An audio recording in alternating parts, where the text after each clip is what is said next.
영국에서 오래전에 있었던 실제 이야기입니다. 아무도 없는 남편도 돌아가시고 자녀도 하나도 없는 혈혈단신 노인이 이제 자기의 삶을 마지막을 준비하면서 내 인생을 내가 어떻게 맞춰야 될 것인가 생각하면서 내 삶을 하나씩 하나씩 다 정리하기 시작합니다. 그러면서 그가 마지막으로 그가 마음속으로 가지면서 정리한 것이 내가 살고 있는 오랫동안 몸담았던 이 저택을 정리하고서 내가 요양원으로 들어가서 거기서 내 생애를 마쳐야 되겠다라는 그런 생각을 가지면서 자기가 몸담고 정들었던 그 집을 집을 팔기 위해서 부동산에 내놨습니다. 근데 사람들이 그 집을 보면서 너무너무 마음에 들어하는 거예요. 대저택에다가 잘 가꿔져 있는 그 집에다가 아주 고풍스러운 그런 그 집을 보면서 사람들이 내가 이걸 꼭 사고 싶다, 다른 사람이 오면서도 또 나도 이 사람도 이 집을 사고 싶다, 오는 사람들마다 집을 다 사고 싶다 그러는데 서로 경쟁이 붙어서 그 당시에 그 집을 10만 파운드를 주겠다라고 얘기하고 있는 거예요. 지금의 10만 파운드는 1억 6천밖에 되지 않지만은요, 6, 70년대 1억 10만 파운드는요 지금보다도 그 10배 훨씬 더 가치 있는 돈이었을 것입니다. 근데 사람들이 와서 그 집을 사겠다는 것입니다.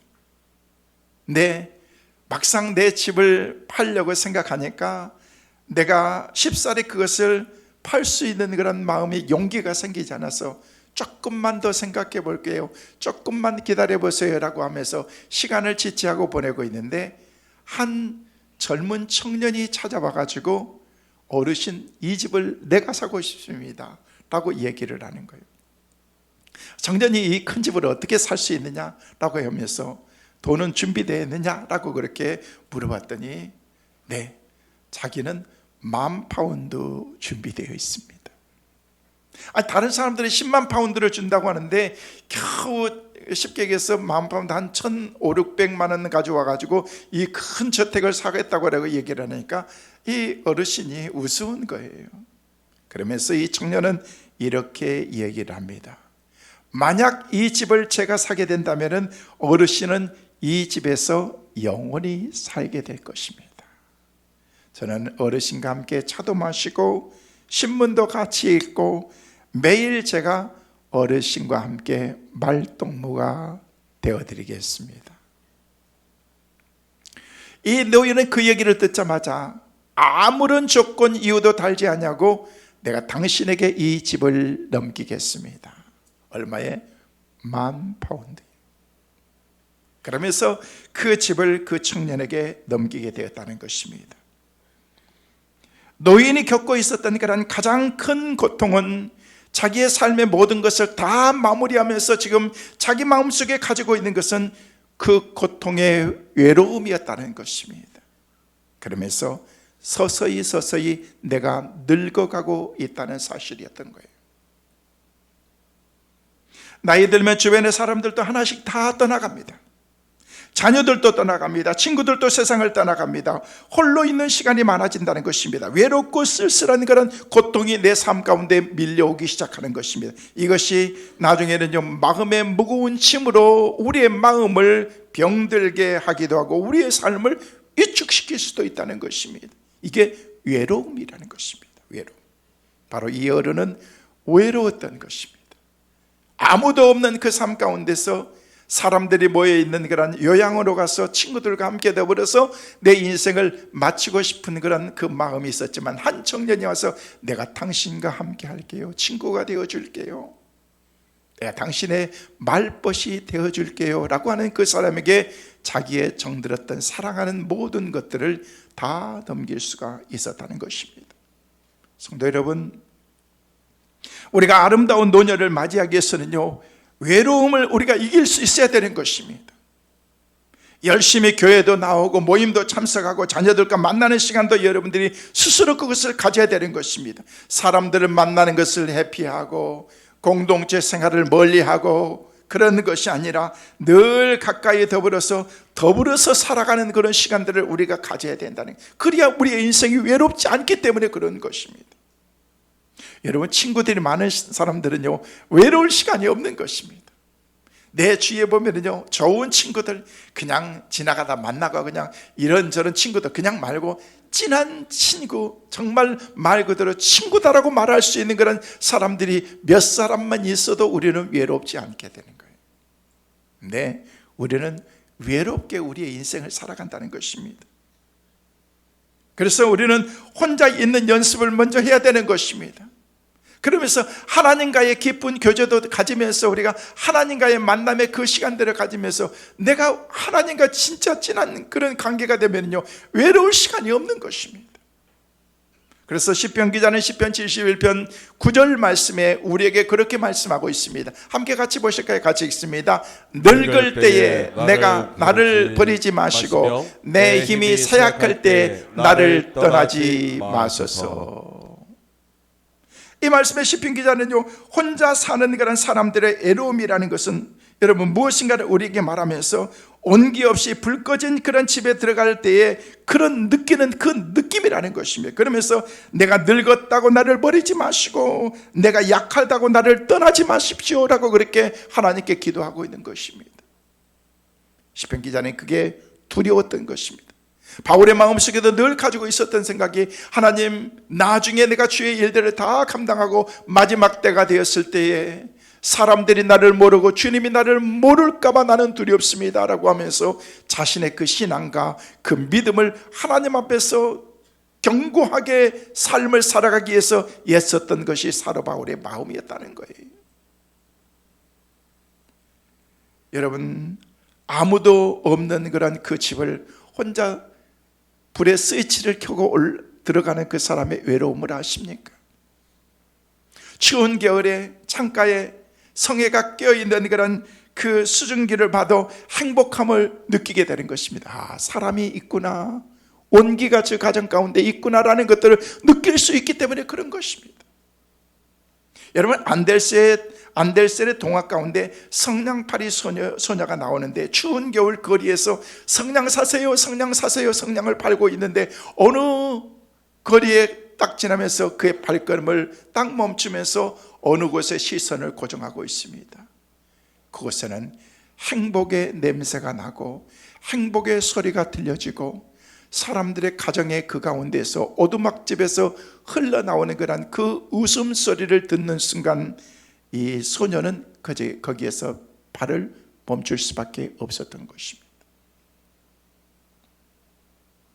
여러분, 세상의 일들이 이와 비슷합니다. 누구나 겉으로 드러나는 그런 모습만으로 상대의 처지를 판단하고 부러워하거나 동정하게 되는 것입니다. 그러면서 우리가 갖게 되는 생각이 뭐냐면 외롭다는 것입니다. 외롭다는 거예요. 하일리크 입센이라는 그런 사람은요, 이런 얘기를 했습니다. 이 세상에서 가장 강한 인간은 누구인가? 라고 하면서 이 세상에서 가장 인간은 고독 속에서 나 혼자 있는 그 가운데서 혼자 설 수 있는 사람이 세상에서 강한 사람이다. 힘센 사람이 강한 사람이 아니라 외로움 가운데서도 스스로 내 자신을 이렇게 세울 수 있는 사람, 이 사람이 강한 사람이다라고 그렇게. 여러분, 외로움이 없으면 산 사람이 아닌 것입니다. 살아있는 사람만이 외로움에 그 뼈저리게 느끼는 그런 삶이 우리 가운데 나타나는 현실이기 때문에 그렇습니다.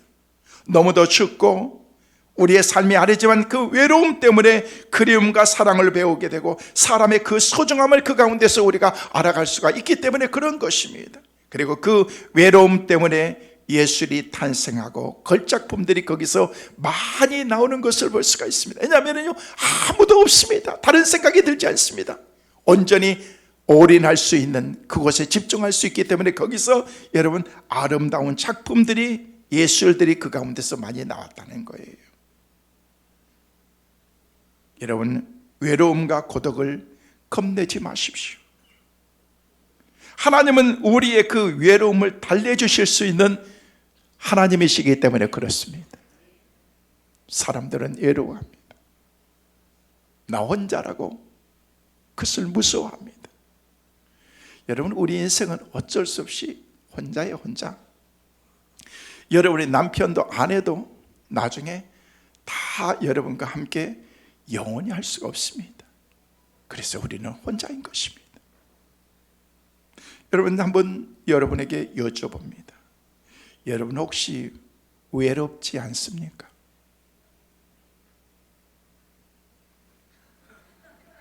살아오면서 외롭다고 생각이 들지 않습니까? 나는 외로운 것 같아. 나는 그런 마음이 우리 마음속에 들 수도 있습니다. 문득문득 사람들은 고독하다, 외롭다라는 그런 생각을 갖기도 한다는 것입니다. 아무도 없기 때문에 고독하고 아무도 없기 때문에 외로운 것이 아니라 정상적인 가정이 있습니다. 정상적인 내 일할 수 있는 일터도 있습니다. 주변에 환경도 있습니다.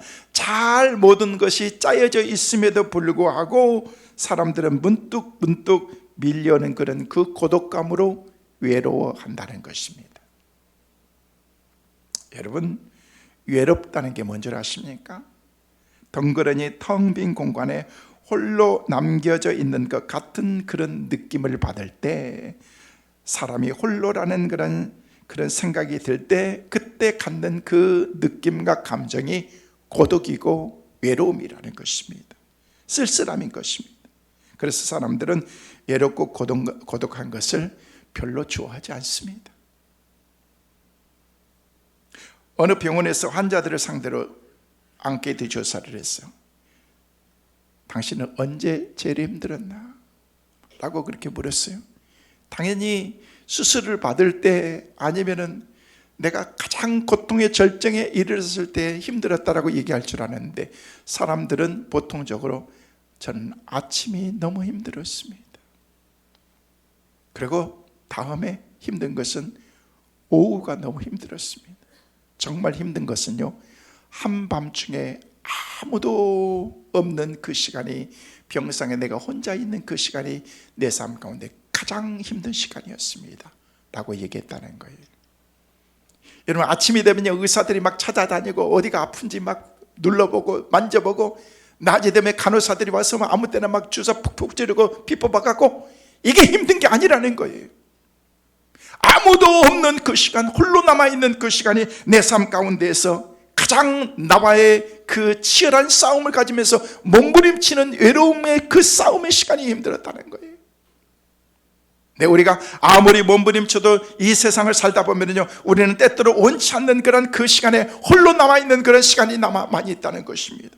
사람들로부터 예면을 당해서 홀로 남게 될 때가 있습니다. 우리가 살면서 왜 사람들로부터 예면을 당하고 버림을 받습니까? 우선은 생각의 차이 때문일 수도 있지만, 여러분, 아니면요, 내 주위에 내가 너무 이기적인 그런 삶을 살고 나만 생각하는 그런 삶을 살면요, 혼자 남게 되는 거예요.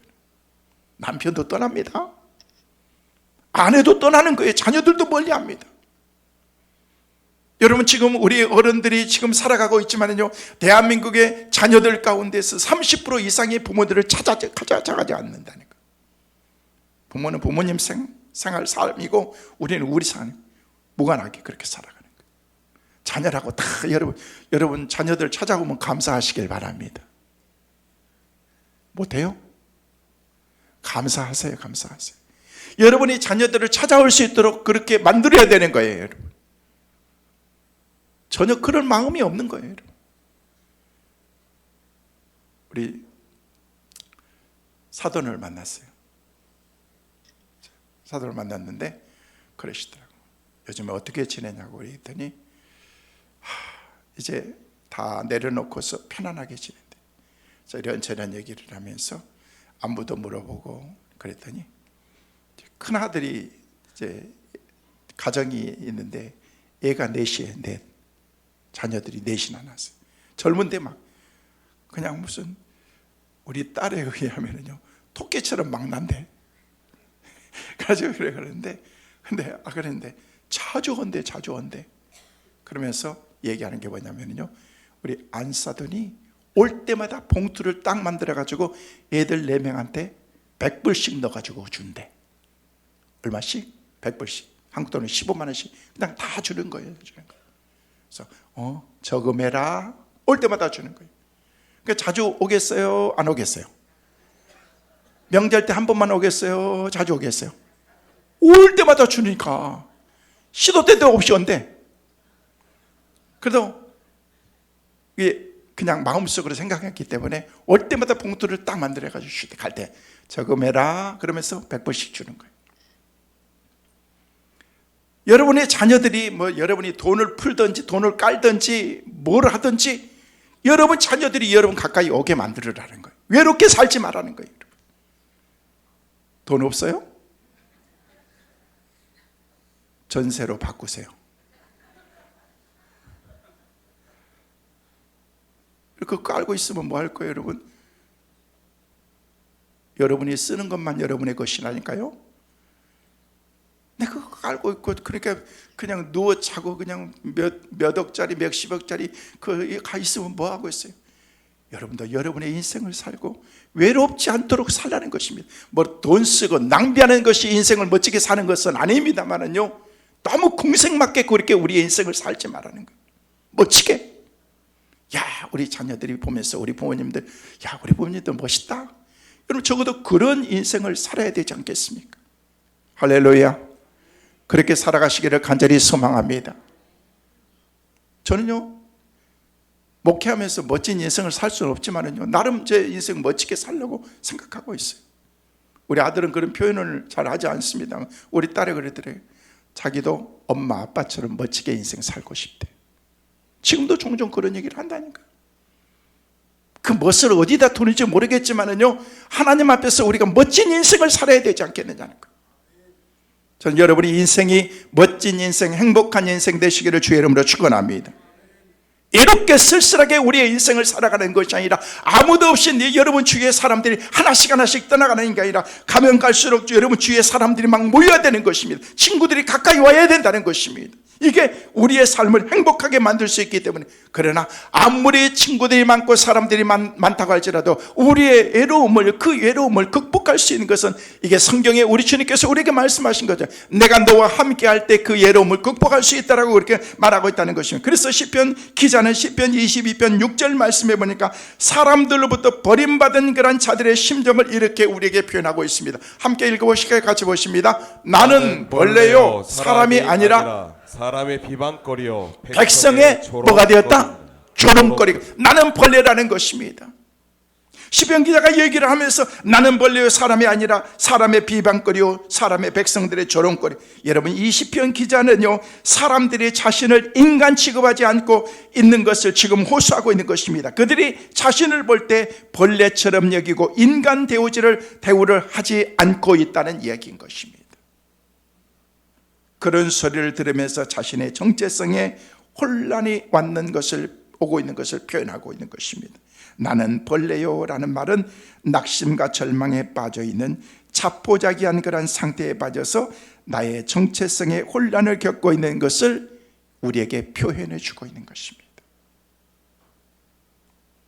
여러분이 인생을 살면서 가장 힘들고 어려운 때가 있다면요, 누군가로부터 소외당하고 버림받을 때 우리는 외로운 것입니다. 고통스러운 것입니다. 아무도 없는 것 같은 혼자일 때가 괴로운 것입니다. 그런데 문제는 사람이 대부분 홀로 남는 시간이 이게 그걸로 끝나는 것이 아니라 아주 복잡 미묘하게 그 가운데에서 우리를 더 힘들게 하는 그런 일들이 그 가운데 많이 생기게 된다는 거예요. 그때 영국의 문인이었던 그런 가운데 브루크라는 그런 사람이 있는데요, 이 브루크라는 사람이 한 번은 이제 여행을 하기 위해서 미국을 떠나게 되는데 부둣가에 갔어요. 부둣가에 갔더니 사람들이 막 선착장에 많은 사람들이 모여가지고 환송을 해주고 전송을 해주면서 사람들이 와가지고 막 손을 흔들어 주는 거예요. 근데 자기는 아무도 없는 거예요. 나 혼자밖에 없는 거예요. 근데 자기가 여행하기 위해서 배를 타는데 아무도 없어서 나를 위해서 누군가가 손을 흔들주면서 잘 다녀오라고 그렇게 할 수 있는 사람이 있었으면 좋겠다고 생각하는데 저쪽에서 한 손이 앉아서 멍 때리고 있는 거예요. 그래서 문득 이렇게 브루크가 그 소년에게 찾아가가지고 너 뭐하니? 네, 그냥 앉아 있어요. 너 나를 위해서 아르바이트 좀 할래? 뭔데요? 그랬더니 내가 배를 탈 때 네가 손을 막 흔들어주면서 안녕 안녕 잘 다녀오세요 라고 하면 되는 거야. 그래서 그래 하죠. 그랬더니 그러면서 6실링을 준 거예요. 6실링 뭐예요? 한 6만 원을 준 거예요. 그 당시에 엄청난 돈인 거죠. 깜짝 놀란 거예요. 이 많은 돈을 주면서 하나도 감사하다고 그냥 배도 타지도 않는데 잘 다녀오라고 막 소리치면서 배를 탔는데 그 브루크를 바라보면서 안녕 안녕 잘 다녀오라고 그렇게 하고 있는데 그 소년이 조그맣게 보이는 그런 희미하게 보이는 그 시간까지도 그 소년은 막 손을 흔들면서 잘 다녀오라고 그렇게 인사를 하더라는 것입니다.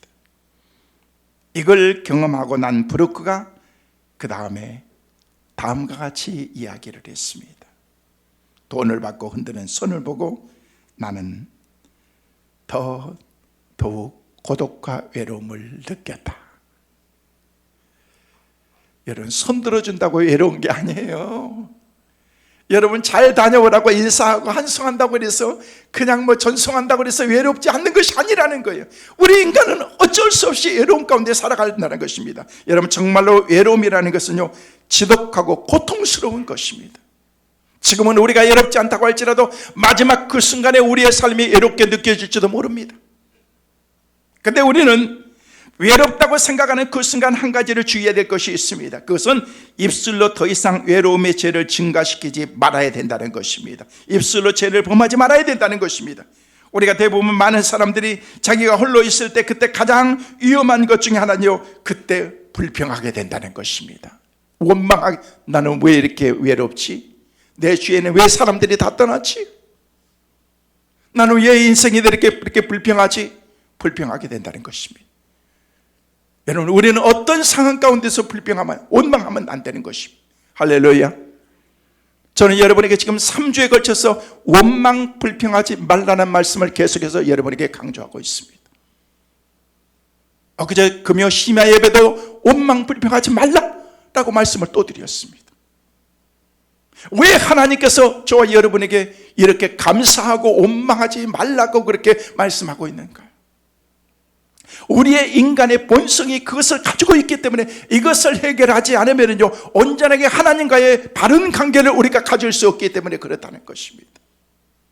외롭다고 원망하고 힘들다고 우리가 불평하는 것은 인생이 아니라 어떤 상황 가운데서도 우리가 입술로 범죄하기 쉬운 그때에 외롭다고 하는 그런 그때가 우리가 가장 입술로 범죄하기 쉬운 그때라는 것입니다. 그때 우리는 우리 자신에게 임한 복합적인 고통을 해서 홀로 남겨진 그런 시간에 입술로 범죄할 수가 있기 때문에 그런 것입니다. 성도 여러분, 여러분의 입술로 하나님을 원망하고 불평하지 않기를 주님의 이름으로 축원합니다. 여러분이 홀로 남겨진 그 순간에 원망하고 불평하면 오히려 더 악화될 뿐이지 여러분의 삶은 회복될 수가 절대 없는 것입니다. 여러분의 삶은 자기 삶의 위기를 극복하는 그런 그 삶을 여러분이 배우지 않으면 여러분은 늘 외롭게 인생을 살아갈 수밖에 없는 것입니다. 근데 어떤 사람은 삶의 위기에서 점점 회복되어서 하나님의 은혜 가운데 살아가는 사람이 있는가 하면, 어떤 사람은 점점 인생의 수렁으로 스스로를 빠뜨리면서 살아가고 있는 사람이 있습니다. 여러분은 그 수렁으로 빠뜨린 사람은 아무도 없습니다. 여러분의 남편이 빠뜨렸다고요? 여러분의 자녀들이 여러분을 그 수렁으로 몰아넣었다고요? 천만의 말씀입니다. 아닙니다. 여러분이 스스로 그 길을 선택한 것입니다. 내가 수렁으로 들어간다라는 그런 느낌이 있으면 빨리 우리가 어떤 그런 그 장애물들 가운데서 나올 수 있도록 스스로 노력하지 않으면요, 누구도 그 가운데서 우리의 삶을 꺼내줄 수가 없기 때문에 그렇습니다. 많은 사람들이 외롭다고 생각하고 고독하고 생각할 때에, 버림받았을 때 자기 스스로 자기 자신을 학대하고 저주하고 신세한탄하면서 불평하고 계속해서 미움의 말을 하기 때문에 자신의 삶이 점점 구렁텅이로 빠지게 된다는 것입니다. 자기 자신을 끝없이 추락으로 몰고 가고 있는 것입니다. 여러분, 병원에 가면은요, 병원에 계신들 환자복을 입고 있는 그 자체가 여러분 힘든 거죠. 그 사람들을 보면서 참 가슴이 좀 아리고 아픈 그런 마음들을 갖고 있습니다. 특별히 병원에 가서 애들이 아파가지고 병원에 애들이 있는 것들 보면은요, 가슴이 참 많이 아프죠. 아무런 5살 된 민지가 많이 아파서 병원에 입원을 했습니다. 심장병 수술을 5살 된 어린아이가 받게 된 것입니다. 병원으로 들어가는 마지막 모습을 본 엄마 아빠는 가슴이 찢어질 것 같습니다. 수술이 시작되어서 이제 점차 회복이 되어서 중환자실에 있게 되었고, 의사의 허락을 받아서 이제 시간이 지나고 난 다음에 첫 면회 시간이 되었습니다. 엄마 아빠가 들어가서 민지를 보는 순간 말하고 눈물이 쏟아지고 말았습니다. 코에도 입에도 가슴에도 온몸에 주렁주렁 달려져 있는 주사 바늘과 줄들을 보면서 말할 수가 없었습니다. 그 딸을 보면서 흐느껴 우는 모습을 보고 있는 민지가 엄마한테 그렇게 얘기합니다. 엄마, 어디 있었어? 난 너무 무서웠어. 엄마, 어디 있었어? 난 너무 무서웠단 말이야. 아무 말도 하지 못하고서 엄마는 울고 있을 때 옆에 있던 아빠가 입을 열어서 이렇게 얘기합니다. 민지야, 너 수술 받을 때 엄마가 어디 갔겠니? 수술실 밖에서 하루 종일 엄마는 먹지도 않고 너를 위해서 기도했단다. 엄마는 네가 수술할 때 엄마도 함께 아파하고 있었단다. 엄마는 심지어 차라리 내 생명을 데려가는 한에 있어도 우리 민지만큼은 살려주세요라고 하나님께 기도했단다. 엄마는 기도하며 너와 함께 있었어. 민지는 몰랐구나. 그렇습니다. 사랑하는 사람이 아플 때 그때는 내가 더 아픈 것입니다. 사랑하는 사람이 고통스러울 때는 내가 더 고통스러운 것입니다. 하나님께서 그 고통의 그 느낌을 가지고 계셔서 아프지만 고통스럽지만 본인이 직접 인간의 몸을 입고서 이 땅에 내려오시지 않으면 안 되었던 것입니다. 그래서 인간의 몸을 입고서 이 땅에 우리를 위해서, 왜? 우리를 사랑하기 때문에, 우리는 그 하나님의 사랑을 맨날 듣는 얘기이기 때문에 그놈의 사랑이라고 그렇게 말할지 모르지만은요, 하나님이 우리를 얼마만큼 사랑했는지, 민지가 수술실에서 수술하고 있는 그때 엄마가 어떻게 했겠느냐는 거예요. 그 마음이 하나님의 마음이라는 것입니다. 하나님이 여러분을 사랑하는 것을 믿으시길 바랍니다. 성도 여러분, 외로우십니까? 고독하십니까? 여러분 곁에 주님이 여러분과 함께하고 계신 것을 믿으시길 바랍니다. 그러므로 외롭다고 절망하고 원망하지 말라는 것입니다. 주님이 여러분과 늘 함께하고 계신다는 사실을 기억하시길 바랍니다. 외로움의 시간에, 절망의 순간에 우리가 입술로 범죄하지 말고 우리는 더 주님께 가까이 나가고 주님과 함께하는 그런 시간, 기도하는 시간들을 우리가 가져야 된다는 것입니다. 왜? 기도는 철저하게 하나님을 만날 수 있는 그런 시간이기 때문에 그렇습니다. 믿음의 사람은 홀로 남겨질 때 하나님께서 나 만나자라고 그렇게 하나님이 말씀하시는 시간이기 때문에 그렇습니다. 성도 여러분, 기도할 때 하나님께서 응답해 주실 줄로 믿습니다. 기도할 때 만나 주실 줄로 믿습니다. 고독하다고 느끼는 그 순간 기도해야 될 줄로 믿습니다. 하나님이 우리를 만나 주신다는 것입니다. 여러분은 혼자가 아닙니다. 따라하겠습니다. 나는 혼자가 아니다. 나는 혼자가 아니다. 믿으시면 아멘. 나는 혼자가 아닌 것입니다. 왜? 하나님이 우리와 함께 하시겠다라고 말씀하셨기 때문에.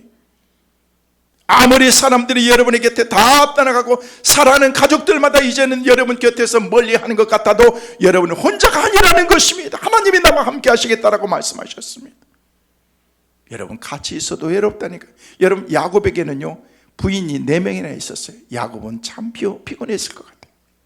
보통 얼마나 힘들었을까. 근데 야곱의 아내 가운데 레아라는 그런 아내가 있었습니다. 이 레아는요 매력적인 여자가 아니었습니다.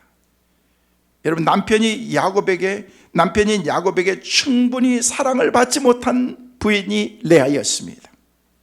아마도 원치 않는 그런 그 결혼을 하지 않았겠는가 생각해 볼 수가 있습니다. 그녀는요, 남편으로부터 사랑을 받고 싶었습니다. 그래서 상한 마음을, 자기 그 마음을 표현하면서 자녀들을 통해서 그 마음을 다 보여주고 있는 것입니다. 근데 여러분, 사랑하지 않아도요, 자녀들은 잘 낳는 것 같아요. 왜냐하면요, 밤중에 그냥 얼굴 안 보고 잔 거야. 여러분, 주무실 때는 얼굴을 보고 주무세요. 그래야 실수하지 않을 수 있어요. 근데 이게 야곱이 실수한 거예요. 하여튼 라헬인 줄 알고 가서 봤는데 보니까, 아침에 보니까 레아인 거예요. 그래서 이제 자녀를 낳았어요. 첫 번째 자녀를 낳았는데 창세기 29장 32절 말씀에 보니까 이렇게 기록이 되어 있어요. 자, 시작. 레아가 임신하여 아들을 낳고 그 이름을 루벤이라 하여 이르되 여호와께서 나의 괴로움을 돌보셨으니 이제는 내 남편이 나를 사랑하리로다 하였더라. 여기 말씀 보니까 이제 임신을 한 거예요. 그래서 자녀를 낳았는데 루벤이라고 지은 거예요, 이름을. 이게 뭐예요? 루벤이라는 뜻은 아들이다 라는 뜻인 것입니다. 보십시오. 그 말은 내 남편에게 지금 항의하고 있는 것입니다. 여보, 내가 아들을 낳았어. 아들 누구예요? 루벤 낳았단 말이야 하면서 얘기를 하는 거예요. 이제는 나한테 관심 갖고 사랑해 줘야 되지 않겠어? 라고 그렇게 지금 반항하고, 이제 당신의 아들까지 낳았으니까 나를 사랑해 주세요. 나에게 관심을 가져주세요. 근데 애타는 그 마음이 그 이름 속에 담겨져 있는 것을 우리에게 보여주고 있다는 거예요. 근데 레아는요, 도대체 남편에게 전혀 사랑을 받지 못하고 있는 것입니다. 아들을 낳아줬는데도. 또 시간이 지나서 둘째가 또 태어났습니다. 그 둘째 이름을 뭐라고 했냐면 시몬이라고 했어요. 시몬. 여호와께서 내가 사랑받지 못함을 들으시고 나에게 또 아들을 주셨다. 내가 하나님 앞에 기도하고 내가 사랑받지 못한 것을 아시고서 하나님께서 또 아들을 주셨다라는 그런 그 시몬을 주신 것입니다. 여러분, 시몬은 내 고통의 부르짖음을 하나님께서 들으셨다라는 뜻이 그 이름인 거예요. 여러분, 자녀를 그렇게 이름을 정했다는 거예요. 근데도 남편은 레아를 예면했습니다. 지독하게 이루었습니다. 여러분, 자신을 사랑하지 않는 사람과 함께 산다는 것은요, 큰 외로운 것입니다. 전 그래서 결혼하는 친구들 보면요, 꼭 내가 물어봅니다. 진짜 사랑하니? 좋아? 얼마나 좋아? 그래 꼭 물어봐요. 그럼 이만큼 좋다고 얘기해요. 물론 어른들이 보실 때 어른들의 안목도 있지만은요, 오래 산 사람들이 보면은요, 이런 처자를 만났으면 좋겠다, 이런 배우자를 만났으면 좋겠다 그러는데요, 그냥 맡기세요. 지네들 좋아하면은요, 그냥 시키세요. 저도 그냥 어렸을 때부터 그랬어요. 니네들이 좋아하면은요, 신앙의 가문이고 영적으로 믿음으로 살 수 있는 배우자면 니네들이 좋다면 오케이다 라고 그렇게 얘기를 했는데, 여러분, 세상 말로 얘기하면은요, 우리가 정해져 가지고 그렇게 하는 것보다 지네들이 한눈에 딱 보고 어떻게 돼요? 뿅 가야 돼요. 뿅. 예? 그래야 돼요. 저희 부모님들은 중매로 만났습니다만은요, 저희 할아버지 할머니는요 어떻게 만났는지 제가 궁금했어요. 저는요, 우리 할머니 할아버지는 절대 내가 손 잡는 것도 한 번도 못 가봤거든요. 할머니 할아버지 뽀뽀하는 것도 내가 한 번도 못 봤는데 주렁주렁 자녀들은 막 쑥쑥 막 낳더라고 보니까. 그래서 할머니한테 언젠가 제가 이제 좀 크면서 할머니는 할아버지 어떻게 만났어? 그랬더니 어떻게 만나긴 그냥 할아버지의 아버지가 이렇게 서로 만났대. 자기들 부모님들이 만나가지고 술 한 잔 꺾으면서, 야, 니네 딸하고 우리 아들하고 결혼시키자 그래가지고 그래 좋지 하고서 이게 끝난 거야. 이게 결혼해가지고 결혼식 날까지도 할아버지 남편의 이름을 몰랐대. 얼굴을 한 번도 보지 못했대. 그럼 어떻게 그렇게 결혼했냐고.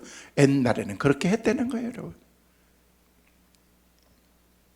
그래서 이름도 몰라 성도 몰라 그러면서 얼굴도 한 번 안 보고 그렇게. 근데 내가 물었어요. 사랑스러웠냐고, 사랑했냐고. 그랬더니 살다 보니까 정들고 사랑스럽더라는 거예요. 여러분, 필이 확 꽂혀야 되는 것입니다. 그런 불타는 사랑을 가지고도 사내 못 사내 하는데, 여러분, 실은 사람을 만나면 어떻게 되겠느냐는 거예요. 야곱이 얼마나 힘들었을까.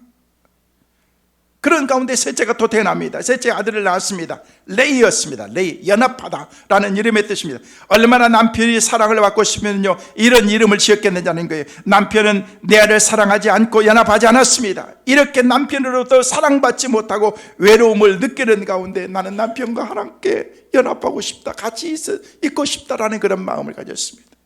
그런데도 하나님께서는요 그 마음 속에 그 외로움 가운데 있는 그 레아를요 더 힘들고 어렵습니다. 그 가운데 또 넷째가 태어납니다. 넷째 이름이 누구였어요? 유다였습니다. 유다라는 이름의 뜻이 뭐예요? 찬송하리로다, 찬송하리로다. 자, 첫 번째, 두 번째, 세 번째 자녀들의 이름하고는요 너무 차오는 단어로 이제는요 남편을 포기한 것입니다. 내가 자녀를 주신 것을 하나님께서 찬송합니다. 내가 이제는 여호와를 찬송하리로다라고 그렇게 말했다는 것이, 이게 무슨 말입니까? 그동안은 내가 남편에 대한 애로움 때문에 사무쳐서 남편을 그리워하면서 이름을 지었는데 네 번째 아들의 이름을 낳고는 변화된 그런 모습을 우리에게 보여주고 있습니다. 외로움 때문에 고통하는 것이 아니라 오히려 이제는 내가 하나님께 찬양하면서 하나님께 나가겠다라고 그렇게 고백하고 있다는 것입니다. 여러분, 유다를 통해서 나중에 그 가문을 통해서 어떻게 되는 거예요? 예수 그리스도의 놀라운 하나님의 은혜의 족보가 연결되어지는 것을 볼 수가 있습니다. 사랑하는 성도 여러분, 외로움을 극복하고 싶습니까? 내가 진짜 외로움을 극복하고 싶다면요 하나님을 높임으로 그 하나님의 영광을 받으시는 모습을 바라볼 때 내 안에 기쁨과 샘솟는 그런 하나님의 은혜로 우리가 살아갈 수가 있는 것입니다. 야곱은 레아를 나의 만큼 사랑하지 않았습니다. 그러나 레아의 그 남편을 향한 사랑의 갈급함은 마침내 하나님과 하나님의 완전하신 사랑으로 그가 채워지는 순간 그는 더 이상 외롭지 않았습니다.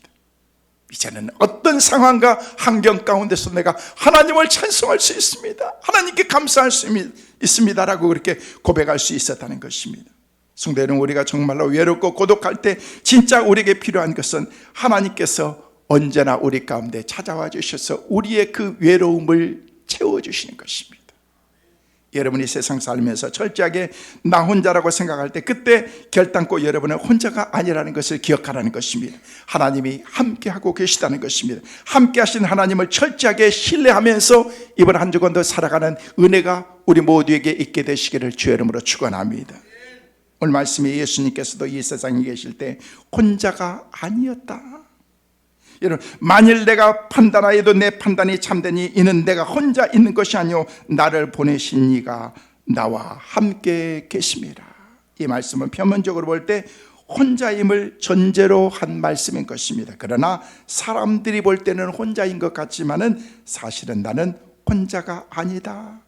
그래서 요한복음 8장 29절 말씀에 우리에게 뭐라고 말씀하고 있습니까? 같이 보십니다. 시작. 나를 보내신 이가 나와 함께 하시도다. 나를 항상 그가 기뻐하신 일을 행함으로 나를 혼자 두지 아니하셨네. 여러분, 예수님은 항상 홀로 있으셨지만 결코 혼자가 아니었다는 것입니다. 나를 보내신 아버지께서 나와 함께 하고 계셨다는 것을 늘 가지고 있었기 때문에 그렇습니다. 오늘 본 말씀이 예수님이 이 세상에 계실 때 혼자가 아니라는 말씀을 하고 있으면서 표면적으로 우리 주님께서 말씀하시면서 아버지께서 나와 늘 함께하고 계시다. 아프리카 선교로 떠났던 리빙스턴이 16년간 의료 선교를 감당하면서 아프리카의 수많은 사람들을 살려냈습니다. 의사이면서 가서 선교하면서 복음을 전했던 사람인 것입니다. 16년 동안 있으면서 나중에 목으로 돌아오면서 스코틀랜드 레스코 대학에서 이제 초청해서 강연을 듣기 위해서 학생들에게 이제 말씀을 전해주는 시간이 있었습니다. 그곳에 참여했습니다.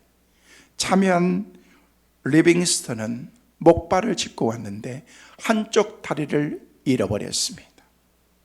아프리카에서 선교하면서 사자가 달려들어서 사자가 그 다리를 물어뜯어서 한쪽 다리를 잃어버리게 된 것입니다. 16년 동안 무려 27번의 풍토병과 그리고 열병을 앓으면서 죽음의 그 문턱을 수없이 들락날락 왔다 갔다 하면서 몸은 만신창이가 되었습니다. 그런 가운데 수없이 많은 그런 학생들에게 이렇게 이야기합니다. 내 나그네의 삶을 가져다 준 외로움과 고통과 어려움 속에서 나를 붙들어준 것이 있었습니다. 그게 뭔 줄 아십니까? 그 말은 내가 고독하고 나도 버림받고 외롭고 너무 힘들 때가 많이 있었다는 것입니다. 그때 외로움과 고독으로부터 이길 수 있는 힘은 있었는데 그게 뭐냐면 그것은 하나님의 약속이었습니다. 그 약속은 요한복음 14장 18절 말씀, 마태복음 28장 20절 말씀이었습니다 라고 얘기하면서 요한복음 14장 18절 말씀에는 이렇게 말씀하고 있습니다. 함께 보시겠습니다. 내가 너희를 고와 같이 버려두지 아니하고 너희에게로 오리라. 계속되는 마태복음 28장 20절 말씀, 내가 너희에게 분부한 모든 것을 가르쳐 지키게 하라. 볼지어다 내가 세상 끝날까지 너희와 항상 함께 있으리라 하시니라. 내가 외롭고 고독하고 힘들 때 버림받았다고 생각할 때 이 약속의 말씀을 하나님께서 내게 허락해 주셨습니다. 그러면서 저를 다시금 오뚜기처럼 세워주시고 일으켜 주셨습니다. 그 약속의 말씀이 오늘 제가 여러분 앞에 서게 된 것입니다 라고 했다는 것입니다. 성도 여러분, 말씀을 정리합니다. 하나님은 여러분에게 약속하셨습니다. 내가 너희를 구화처럼 버려두지 아니하리라. 세상 끝날까지 내가 너와 함께하리라. 히브리서 13장 5절 후반절 말씀해 보니까 뭐라고 말씀하고 있습니까? 내가 너희를 버리지 아니하고 너희를 떠나지 아니하리라. 할렐루야. 하나님께서 여러분과 함께 동행하실 줄로 믿으시길 바랍니다. 여러분이 이번 한 주간을 살아가면서 외롭다고 생각하지 말라는 것입니다. 여전히 하나님이 나와 함께 하시고 나와 동행하시면서 인생을 살아가는 그런 방황하는 그런 삶의 현장에서도 외로운 그런 가운데서도 하나님이 여전히 나와 함께 하시겠다라고 말씀하셨기 때문에 그렇습니다. 그 주님과 더불어서 이번 한 주간도 믿음으로 살아가시길 바랍니다. 그러나 여러분이 이런 마음을 가지고 살아가지만 여러분 주위에는 외로운 사람들이 계십니다. 오늘 여러분의 남편이 외로울지도 모릅니다. 여러분의 자녀들이 외로울지도 모릅니다. 여러분 그 사람에게 따뜻하게 찾아가서 손을 잡아주고 여러분이 함께한 것을, 여러분이 같이 동행하고 있다는 것을 마음으로 사랑으로 느낄 수 있도록 해주는 것이 우리의 메신저인 것입니다. 거기에 복음까지 여러분이 함께 나누면서 살아간다면 그 사람들은 큰 힘이 되고 용기가 될 것입니다. 여러분을 통해서 주위에 있는 사람들 외롭지 않도록 넉넉하게 하나님이 주신 은혜 가운데서 야, 저분이 남편이 아무개 권사가 집사가 나를 이렇게 생각하고 있구나 라는 것들을 느낄 수 있도록 우리가 이번 한 주간도 살아가야 될 줄로 믿습니다. 이것이 바로 하나님께서 우리에게 주신 숙제로 남겨주신 사랑의 흔적을 우리 가운데 부어주셨기 때문에 그렇습니다. 그 사랑을 실천하면서 이번 한 주간도 믿음으로 승리하며 살아가는 우리 승민의 온 가족들 다 되시기를 주의 이름으로 축원합니다.